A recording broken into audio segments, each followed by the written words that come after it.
atiende de una manera sistemática esta cuestión de lo que ella llama los afectos magisteriales. Esta pregunta, entre otras posibles, me lleva al problema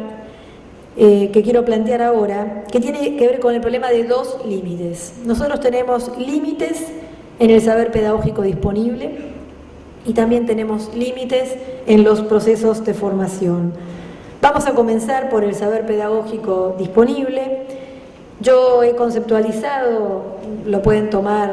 como una conceptualización que ayuda a pensar y luego desecharla, pero he conceptualizado la idea del saber pedagógico por defecto, una expresión que me sirve para hablar de lo que hacemos de cierto modo, salvo que nos detengamos a pensar, salvo que nos detengamos a reflexionar y salvo que haya iniciativas de cambio que promuevan un funcionamiento diferente del saber profesional. Es como el por defecto de las computadoras, ya lo he expuesto en otras conferencias y escritos, por lo cual no me voy a detener en la metáfora. Simplemente decir que nosotros tenemos un saber pedagógico que es el que funciona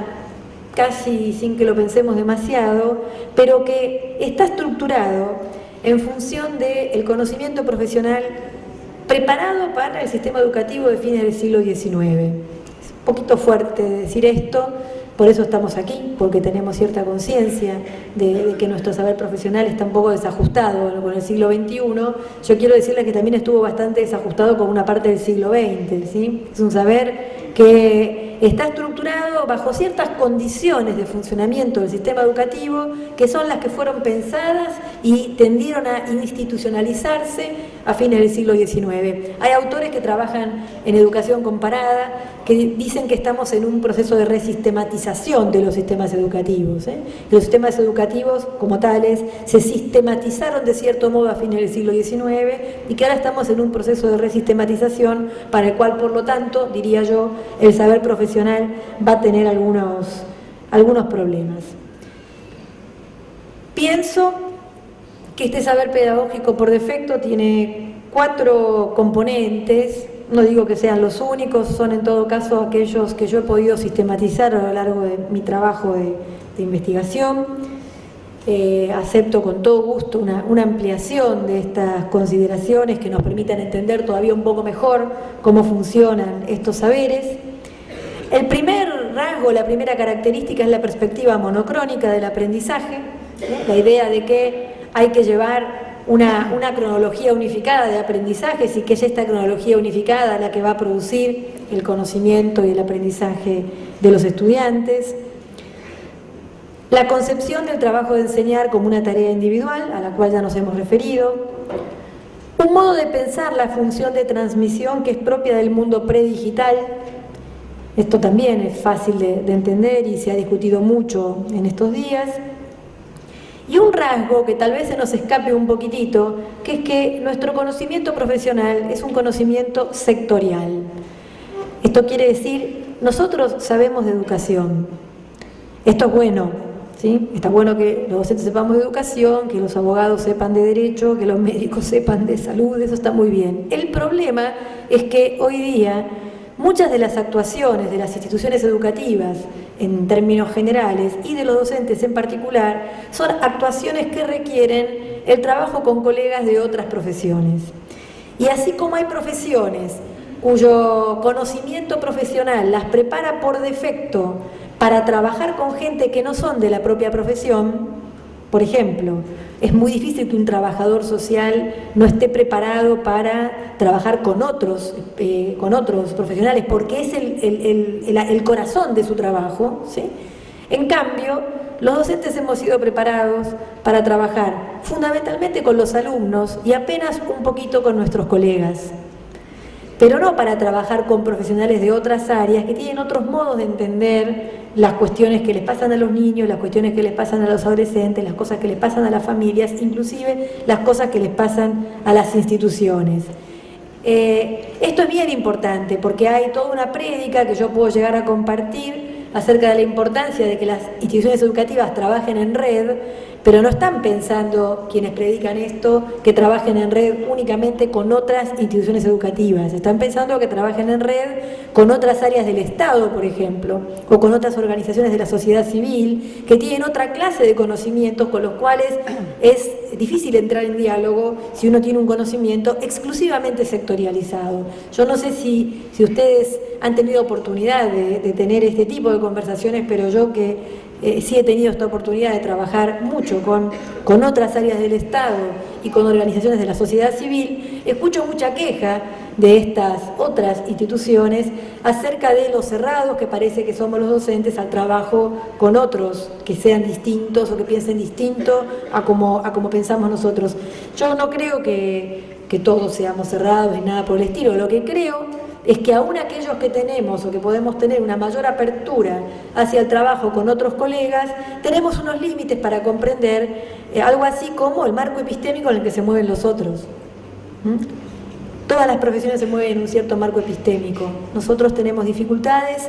para comprender el marco epistémico de otras profesiones y a veces el profesor de matemática tiene dificultades para comprender el marco epistémico del profesor de historia. Así que imagínense para comprender el marco epistémico de un abogado, de un trabajador social, de un psicólogo, de un psicopedagogo, de cualquier otra profesión que pueda entrar en contacto con nosotros. Este es nuestro problema. Tenemos un saber pedagógico que por defecto tiene estas características. Estamos así, por defecto no quiere decir acá que sea un defecto, ¿sí? Sino que es lo que funciona automáticamente. Si nosotros queremos que esto que funciona automáticamente deje de funcionar en automático y comience a cambiar, lo que tenemos que hacer es mucho esfuerzo de investigación, mucho esfuerzo de revisión del saber profesional. En eso estamos, hay muchísima gente trabajando para cambiar y hace aportes muy valiosos para cambiar esta perspectiva por defecto, pero hay que saber que cuando en eso indeterminado de la práctica, en eso de la práctica que no se sabe, eso tiene que ser rellenado con lo que sabemos hacer, lo que nos sale es esto, ¿sí? Lo que nos sale es un tipo de saber que está estructurado bajo estas características. Yo decía problemas en el saber pedagógico y también problemas en relación con los procesos de formación. Una referencia hice ayer a propósito de una pregunta que me hicieron al final de la mesa. Nosotros tenemos que empezar a tomar con mucha seriedad la relación problemática que existe entre los nuevos conocimientos que queremos transmitir a través de la formación, que queremos discutir a través de eventos como este, que queremos proponer al sistema escolar, a los maestros y profesores en el curso de los procesos de trabajo y de acompañamiento a los procesos de trabajo. Decía, una relación problemática entre esos nuevos conocimientos y las teorías y repertorios de que disponen los docentes. Todos nosotros disponemos de ciertas teorías, algunas son muy personales, disponemos de ciertos repertorios de prácticas, algunos son compartidos con los colegas y otros también son muy personales,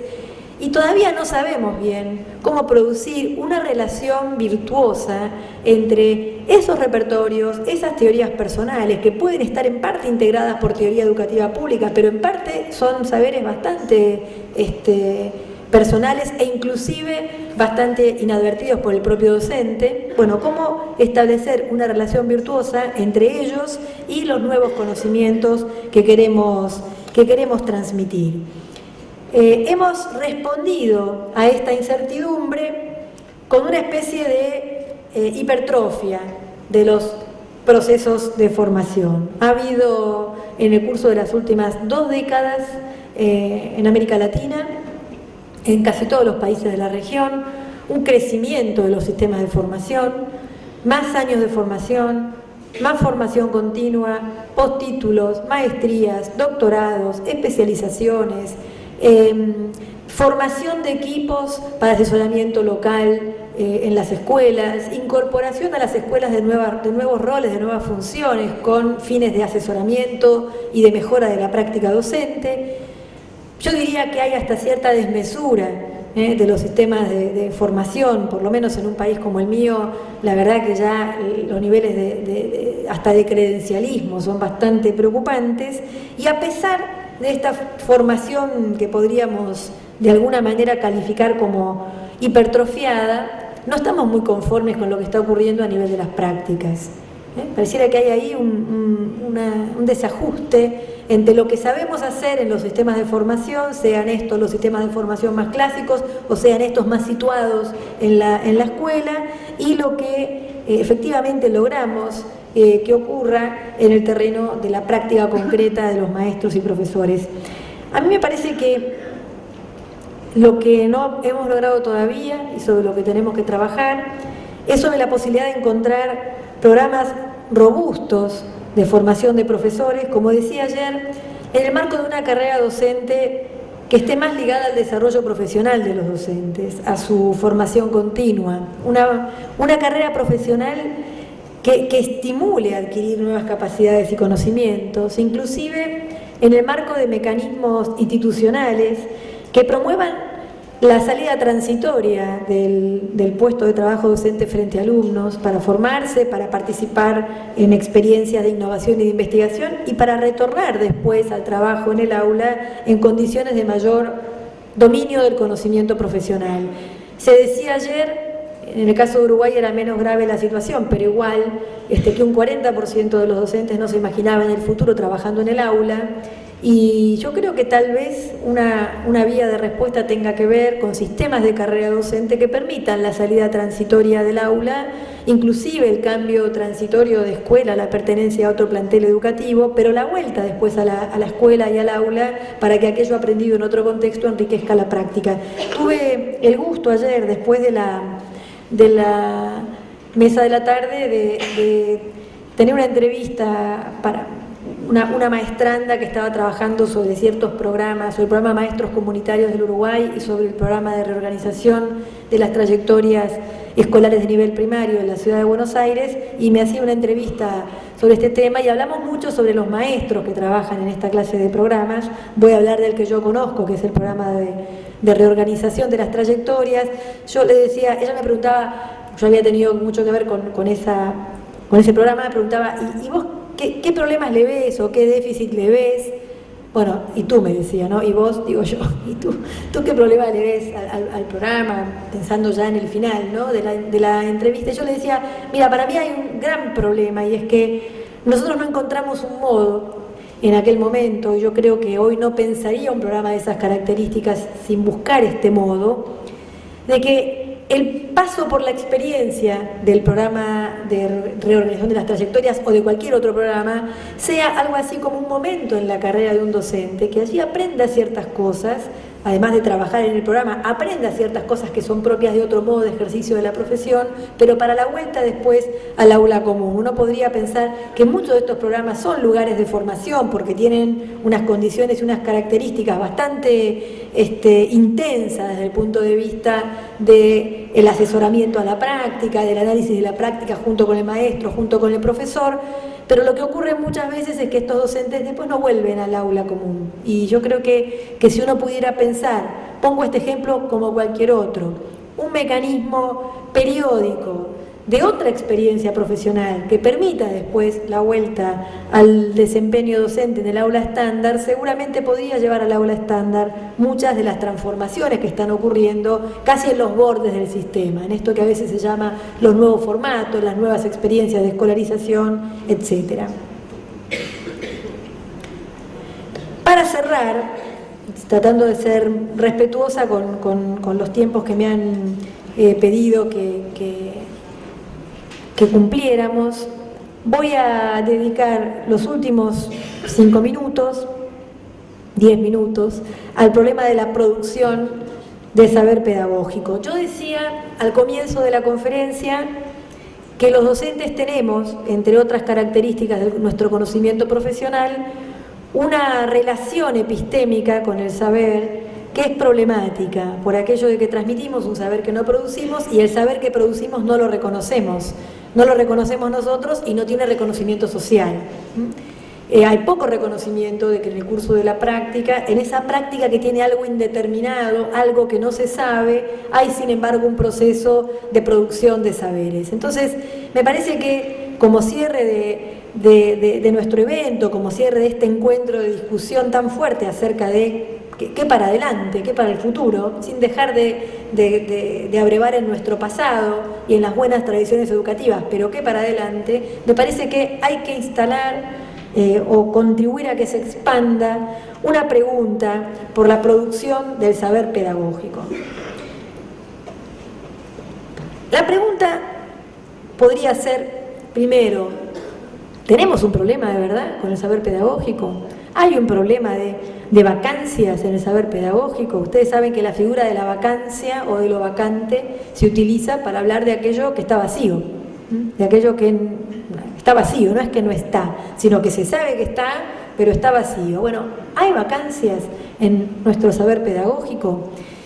Acá la biblioteca se divide en dos y probablemente las opiniones de quienes estamos aquí también se dividan de alguna manera en dos.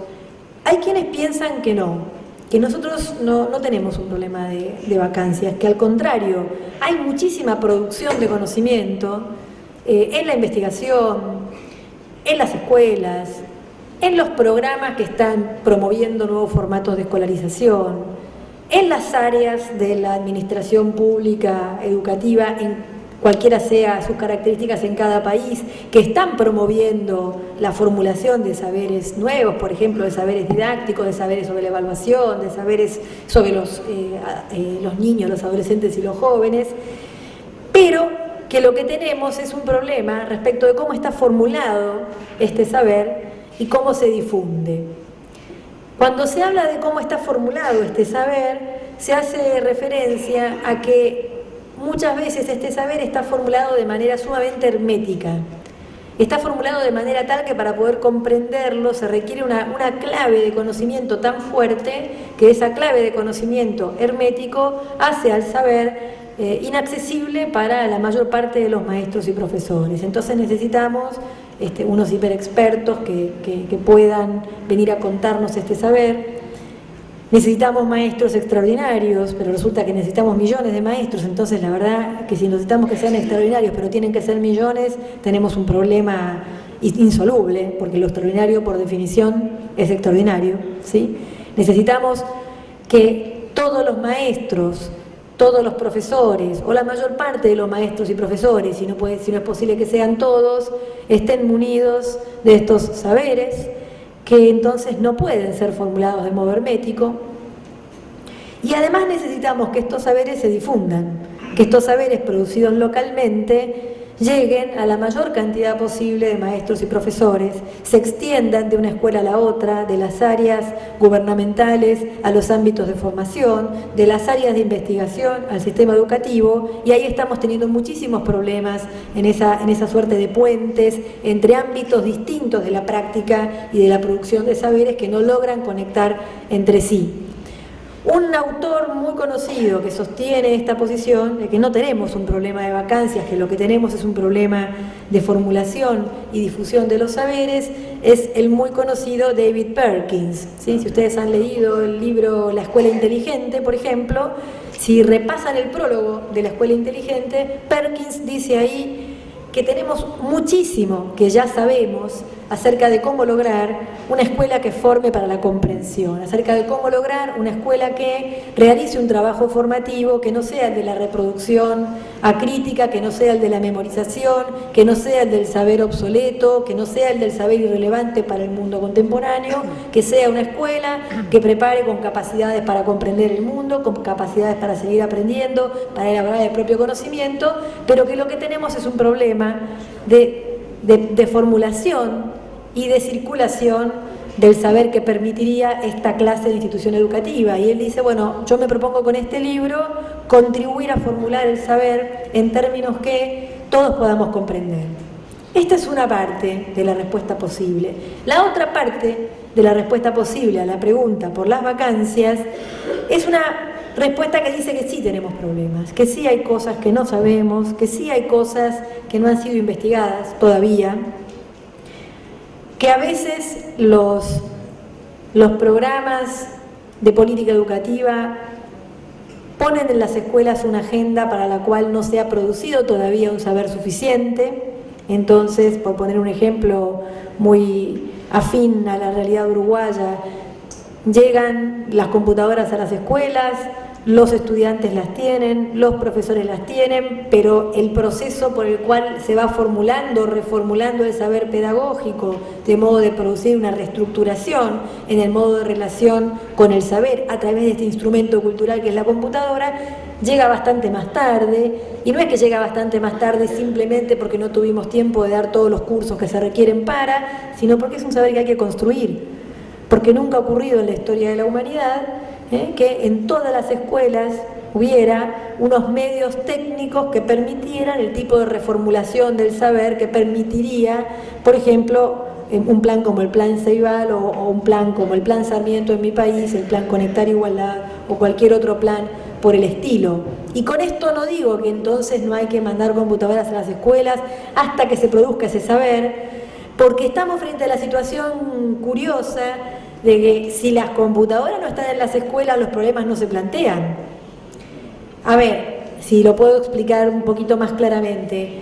Nosotros tenemos en educación una muy rica tradición de formulación de saberes en contexto de programas que podríamos llamar experimentales o piloto, ¿sí? En un contexto de muy baja escala y de condiciones muy cuidadas, somos capaces de producir innovaciones educativas que funcionan. Muchas de las experiencias que se han compartido aquí y mucha de la tradición de los colegios con una rica tradición de producción de saber descansa justamente en que en condiciones muy cuidadas es posible generar experiencias educativas que den lugar a la formulación de nuevo conocimiento pedagógico. El problema lo tenemos con la gran escala, y la gran escala es la escala del sistema educativo. La escala del sistema educativo no es la de la experiencia piloto. La experiencia piloto puede permitir la producción local de saberes, pero la transformación de un saber localmente producido en un saber disponible para el conjunto es un problema de otro orden. Y ese es un problema que todavía no sabemos cómo resolver. Entonces, quienes piensan que sí tenemos un problema de vacancias en el saber pedagógico, dicen tenemos que producir saber pedagógico, pero tenemos que producirlo además advertidos de los problemas de formulación y difusión que nos advierten quienes creen que sí tenemos este saber pedagógico. Acá tenemos un asunto completamente estratégico para el futuro del sistema educativo. Porque para producir saber pedagógico, y si coincidimos en que este es algo así como nuestro gran problema, se darán cuenta que estoy del lado de quienes piensan que tenemos algunas cosas producidas ya y que no sabemos cómo hacer que lleguen al conjunto, pero también pienso que, y fundamentalmente pienso que, hay muchas cosas que no sabemos y las tenemos que estudiar. Bueno, si nos tenemos que poner a producir un saber pedagógico que todavía no tenemos que atender a ciertas coordenadas institucionales de producción del saber, de las cuales a mí me interesa destacar dos, y siempre que tengo oportunidad de discutir este tema, destaco estas dos. Por un lado, tenemos que dar un debate amplio, generoso, un debate que nos concierne a todos, acerca de quién o quiénes, seguramente va a ser un quiénes, pero ese quiénes puede no ser un quién individual con nombre y apellido, puede ser un quiénes que abarque colectivos profesionales, quienes tienen la autoridad para constituir la práctica docente en objeto de sistematización, porque para poder producir saber pedagógico hay que convertir a la práctica docente en objeto de sistematización, y esto abre la pregunta de quiénes pueden hacer eso, quienes tienen no solamente las condiciones de trabajo para hacer eso, que es todo un asunto, sino sobre todo la autoridad reconocida para hacer eso, porque muchos maestros y profesores, muchas redes docentes tratan de sistematizar el saber que se produce en la práctica y sin embargo tropiezan con un problema de autoridad en términos de quién es el que al final se sienta en un lugar como este para hablar acerca de la producción de saber pedagógico. Pero también tenemos que dar un debate, que a mí es un debate que me interesa muchísimo, acerca de las reglas epistémicas de producción del saber pedagógico, porque no hay modo de producir saber pedagógico que no sea en condiciones locales, ¿sí? Siempre el saber pedagógico se produce en condiciones locales, en el marco de una práctica que por definición es local. Pero ¿cómo se hace para que un saber producido localmente, para que conocimientos producidos en la práctica, atendiendo a ciertas condiciones del contexto de la práctica, se puedan generalizar de forma tal que sean transmisibles para otros y se integren a la teoría educativa pública? Lo que nosotros tenemos es una situación en la cual en muchas escuelas, en muchos programas, inclusive en muchas iniciativas de política educativa, está ocurriendo la formulación local de saberes, pero no tenemos una incorporación de estos saberes localmente producidos a la teoría educativa pública, esa que se puede transformar o convertir en algo transmisible, en algo sobre lo que se puede discutir, en algo que sale del caso, sale de la casuística para poder adquirir la escala que tiene que tener el sistema, que es una escala de mayor generalidad. Es un problema epistémico serio, es un problema que otras profesiones contestan sin mucho problema. Quiero decir, hay muchas profesiones, por ejemplo, el derecho, por ejemplo, el trabajo social, por ejemplo, la medicina, donde por lo menos una parte del conocimiento también se produce localmente, pero se va transformando en procedimientos disponibles para el conjunto y que se incorporan a la teoría pública. Nosotros eso todavía no hemos aprendido mucho a hacerlo, entonces, respecto del problema que tenemos con las reglas y en relación con la primera de las cuestiones, que es el problema de la autoridad, yo voy a decir que no estamos en condiciones de darle la autoridad a un solo sector, de darle la autoridad o a los investigadores, o a los docentes, o a los especialistas, o a los promotores de planes y programas en política educativa. Como diría Daniel Feldman, un colega argentino que cada tanto me gusta citar,